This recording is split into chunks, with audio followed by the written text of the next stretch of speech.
Hello my level 1 fire monsters, I'm the Empire Ian and welcome to Batty Decks, a series where I give you a profile on a deck that I brewed up on a whim for your entertainment. Well, we once again find ourselves in a tier 0 format. Snake-Eyes Fire King has completely dominated the meta, and now if you're not playing at $12 million deck, you're playing anti-meta like the flu deck we showed off last time. How could it get any worse? Well, what if we took the main engine of that tier 0 deck and added Volcanics instead to make an incredibly powerful and consistent FTK deck? Buckle up, dingle dorks, let's check this nightmare deck out. So here's the deck. For those who don't know, Snake-Eyes is the best deck in the room right now. Also, if you don't know that, welcome to Yu-Gi-Oh! I promise it's not always this bad. The deck focuses around level 1 fire monsters, which are now being printed at an alarming rate. We're taking down an entire tree every time a new fire deck gets printed. The incredible resource engine and repeatability of the deck makes it the most powerful deck we've seen at least since Tier Limit. Volcanics, on the other hand, are a classic GX anime deck that has long been a punching bag of the community despite many good cards floating around in the archetype. Unfortunately, we're not playing any of those old ones here. The newest fire-themed Duelist pack gave them some new cards that make up most of the burn damage in the deck here, which we'll get into in the replays. Altogether, these cards make up one of the most consistent FTKs I've seen in some time, which is a bit scary. But let's take a look at the card by card to break down this deck. First up, let's look at the Snake-Eyes. 3 Ash is our combo starter here. This is non-negotiable. If you draw Bonfire and don't have Snash in hand, you have to add Snash, not Poplar. Snash will get you Poplar afterwards, but you need Snash on field to use this effect to tag into Flamberge. Poplar is obviously your search target for Snash and will grab you the original Sinful Spoil Snake-Eye and produce a lot of material for combo. Some of that combo will be used to summon out Flamberge, who can reset Poplar from grave as more material and then summons back 2 monsters from grave when we use it as material for a link summon. Then for spells we have the original Sinful Spoil Snake-Eye, which we can search off of Poplar to summon Volcanic Rimfire from deck. Just an incredible card. What do you want me to say about this? Next up is the Diabell Star engine, which is actually not as useful in this build as it is in other Snake-Eye decks. Diabell Star gets the original Sinful Spoils, sure, but it doesn't put Snash on field unless you actually use original Sinful Spoils, meaning you can't summon out Rimfire using Sinful Spoils. However, you do retain your normal summon, so if you have Rimfire or Snash in hand, it doesn't really matter, and you just get the extra draw off of Wanted. Diabell Star turns hands with at least 1 Rimfire and no other access to Snash into full combo. The 3 Wanted to search makes that much more consistent, significantly increasing the likelihood of full combo, plus the recovery ability of putting original Sinful Spoils back and then drawing a card. Now that we've gotten through the Snake-Eye combo that everyone knows, it's time to talk Volcanics, starting with Volcanic Rimfire.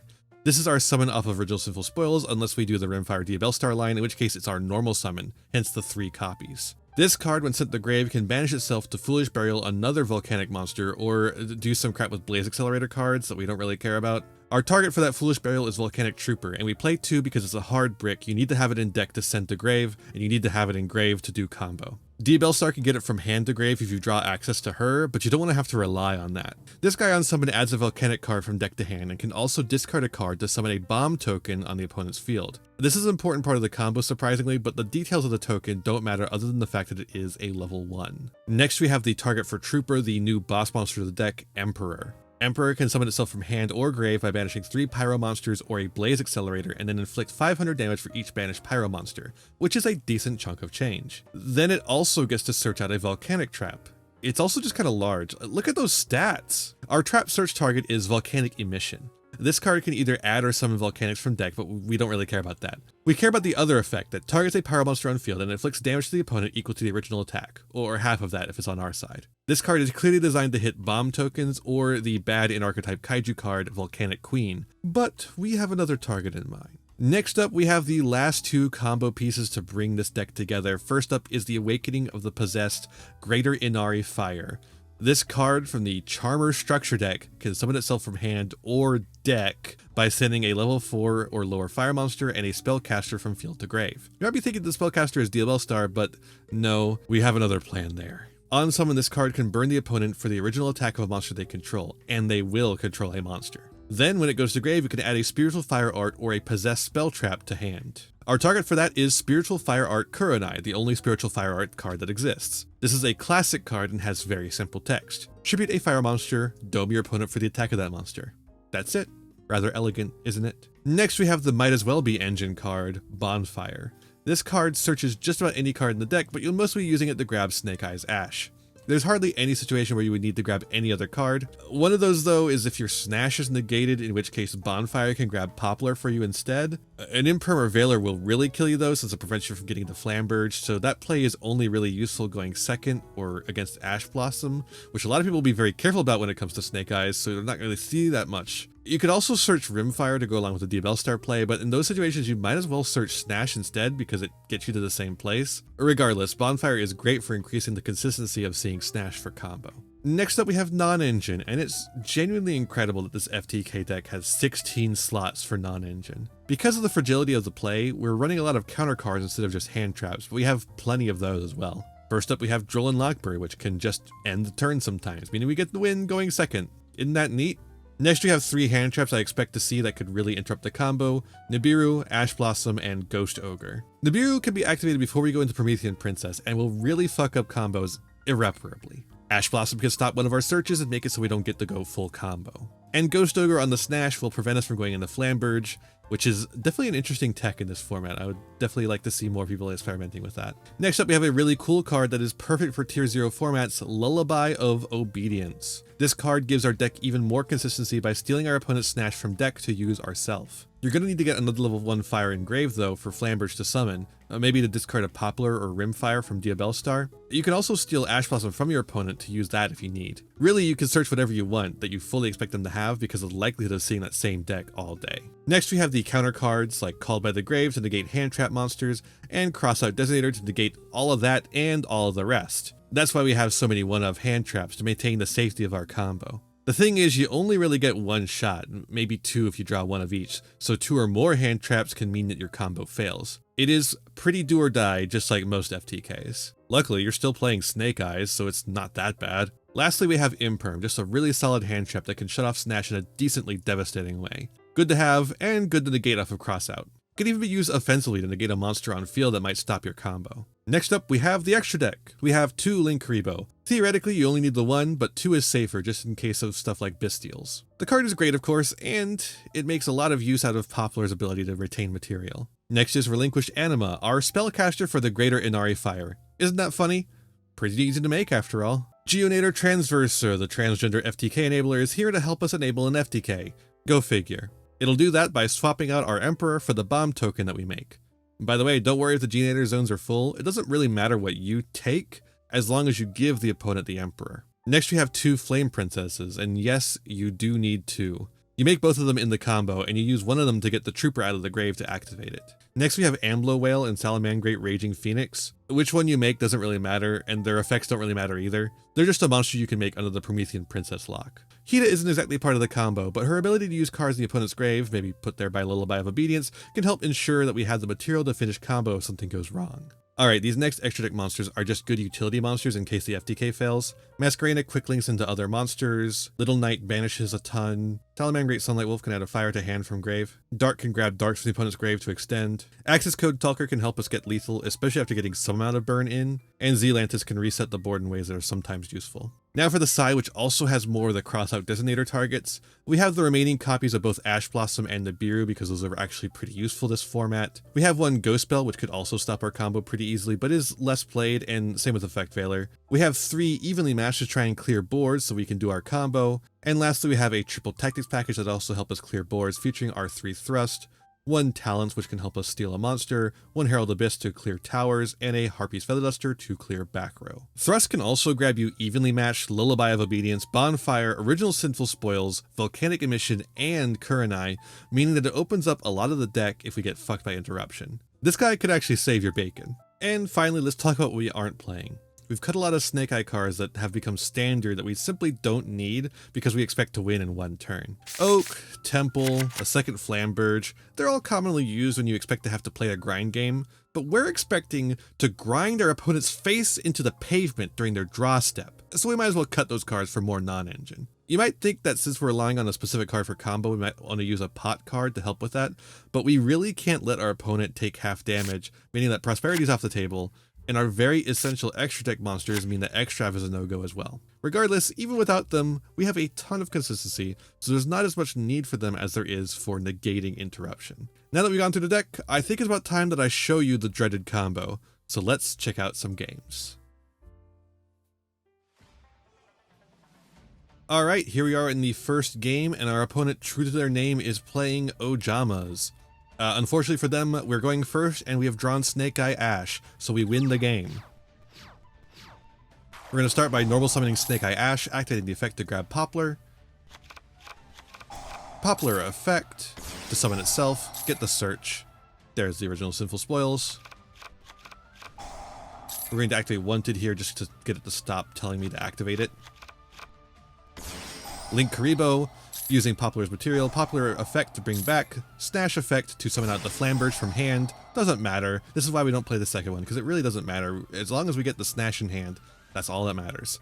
Flamberge effect to put Poplar in the spell trap zone. Obviously, this is a little different than you would normally do. You usually go for the Masquerena to get the Masquerena in the back row. Here we're not doing that because we don't expect another turn to happen. We're going to Snake Eyes Sinful Spoils into Volcanic Rimfire using the Poplar, and then we're going to take all that material into a Promethean Princess. This is why we keep the Link Karibo on the field and use the Poplar as material instead. Now we're going to activate in sequence the effect of Volcanic Rimfire and Flamberge to chain block that. We're going to summon out the two little guys here from the Snake Eyes pool. We do not want to summon the Rimfire. It'll tell you that you have the option to summon the Rimfire, but you need the Rimfire to remain in grave so that it can banish itself to activate the effect. Then we're going to send the Trooper. We're going to summon back the Trooper with Promethean Princess, activate Trooper effect to grab the Emperor. We're then going to activate the effect of Trooper to send the Emperor to grave to summon the bomb token in the Geonator Transversor zone. This is very important. It needs to be right here, or it needs to be right here. It cannot be in any other zone. If that happens, you have fucked up.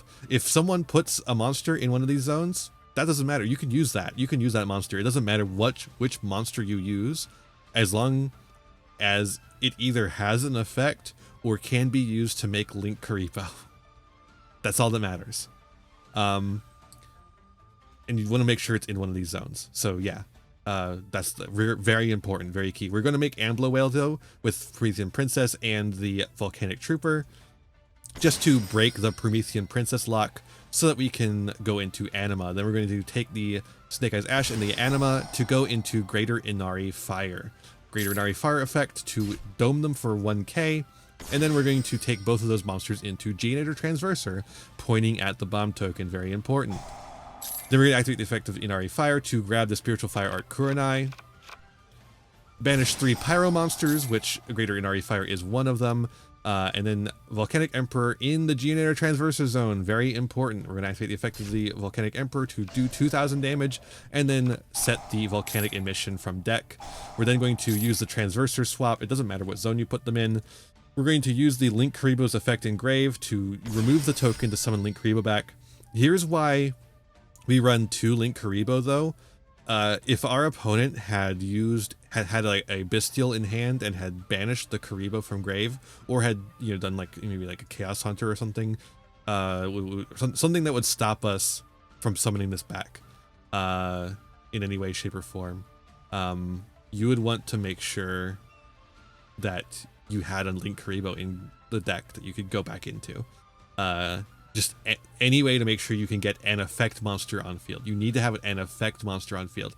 And that's why it doesn't matter if your opponent summons something, because it just has to be any effect monster. Because what we're going to do is we're going to use those two to make Promethean Princess. We are going to take 500 for each summon that we do, but that doesn't matter because we're about to win. We set Imperm. We're going to set Kurenai. We're going to pass, and in the draw step, we'll activate Volcanic Emission, targeting Volcanic Emperor, and Spiritual Fire Art Kurenai targeting the Flame Princess, doing 27 and 31k, winning the game.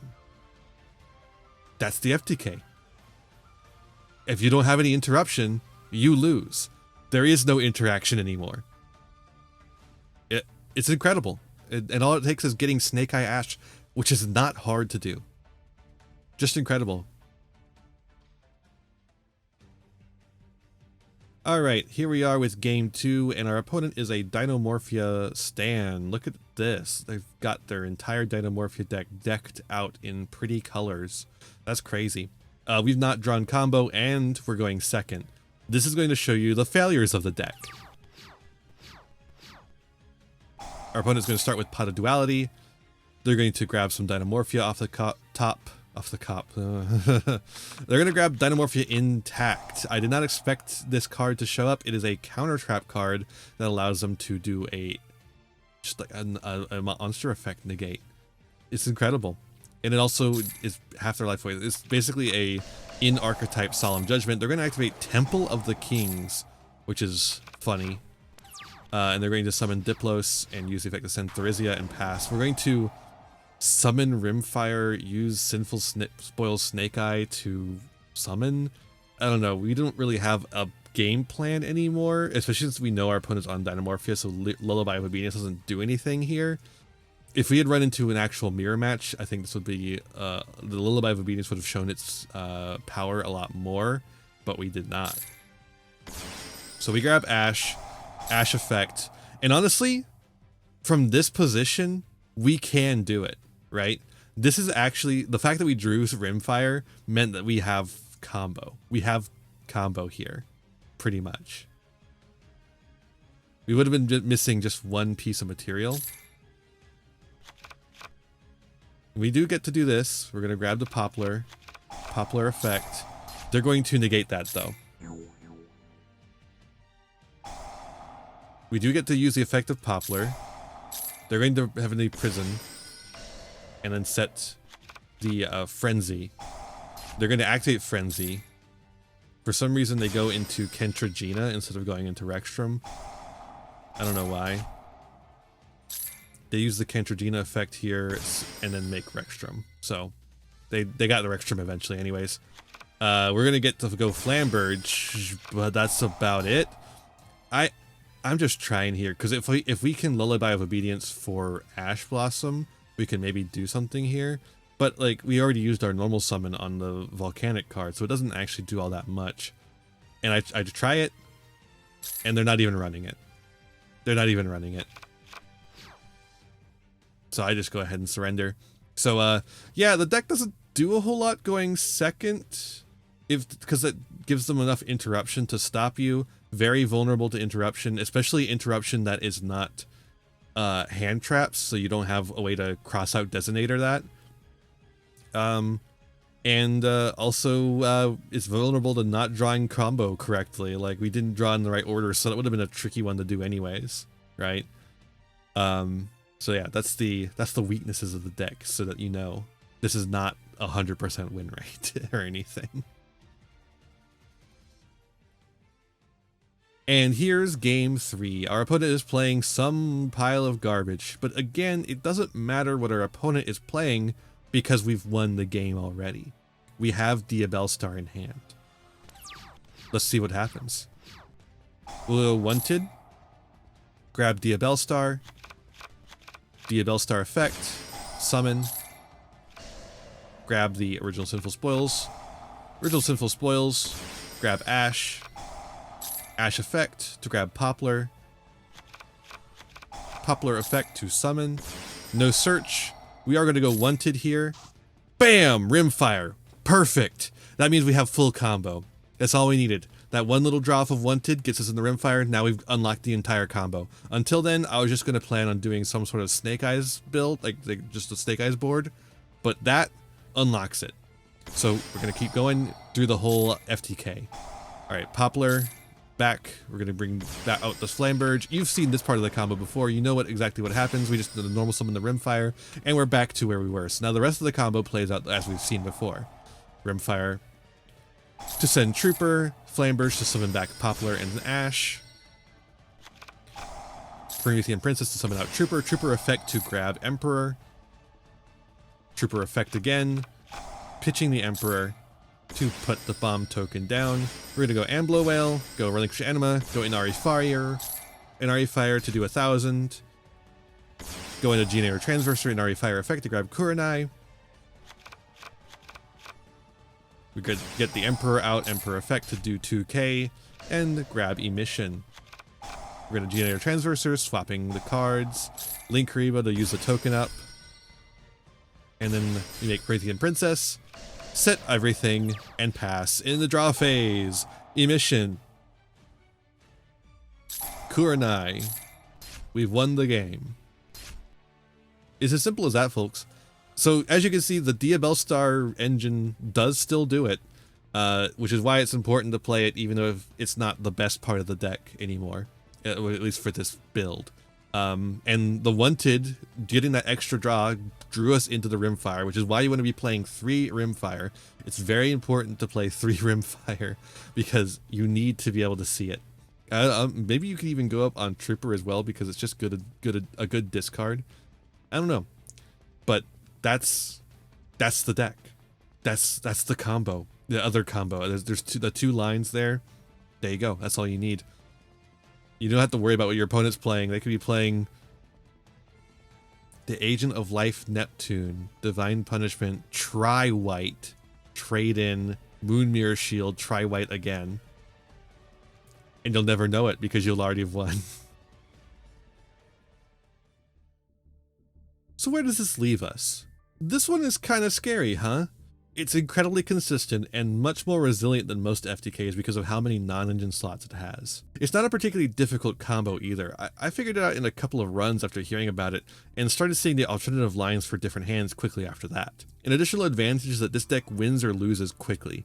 You're likely to be one of the only people not going into time. This means that you'll have some extra time to grab water or a snack, use the bathroom, just generally clear your head. Do not underestimate that in a format where almost everyone is going into time almost every round. This deck is already seeing some results at a regional level and may start to show up in top cuts at YCSs in the near future. But then again, it might not, and it's certainly not the end of Yu-Gi-Oh as we know it. Despite my best efforts, this deck folds hard to interruption. If you know where to interrupt it, as you should now know, the FTK cannot go off, and then they're just playing a worse Snake-Eyes build. You do have to watch out for the Volcanic Emperor though if they get there. That card is kind of crazy even without the burn damage. The other problem is, while this is one of the most consistent FTKs I've ever seen, it's still not as consistent as Snake-Eye Fire King. The Snake-Eye Fire King is still probably the best deck in the room purely on odds of drawing combo. All in all, this deck probably won't be the standard build of Snake-Eyes, but do expect to see it. It's powerful and consistent and completely prevents you from playing the game if you don't have the out in hand. Do not go into a tournament unprepared. I hope this helps prepare you to face this or gives you some cool ideas for a Volcanic build in the future. Please let me know if it does, and I'll see ya in the next one. Hey there! Thanks for watching this deck profile. I hope you enjoyed it. Let me know if you have any other thoughts on the build or if you played this deck and how it did. Also make sure to follow me on Twitch and Twitter for more. And maybe throw a couple bucks my way on Patreon if you like. I hope you see you again. So be kind to yourself, be kind to others, and have a wonderful rest of whatever time it is for you. Bye!